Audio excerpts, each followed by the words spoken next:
மாமலை தோறும் எங்கள் மணிகண்டன் நாதம் அவன் தாழ்வழி போதும்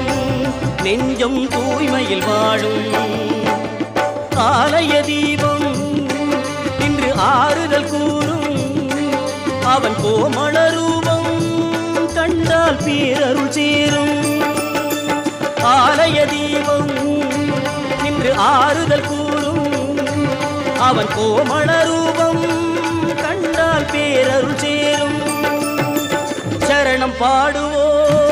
சுவாமி சரணம் பாடுவோம் சபரிநாதனை போற்றி சரணம் பாடுவோம் சுவாமிய சரணம் ஐயப்பா சரணம் சரணம் ஐயப்பா சுவாமிய சரணம் ஐயப்பா சரணம் சரணம் ஐயப்பா சரணம் பாடுவோம் சுவாமி சரணம்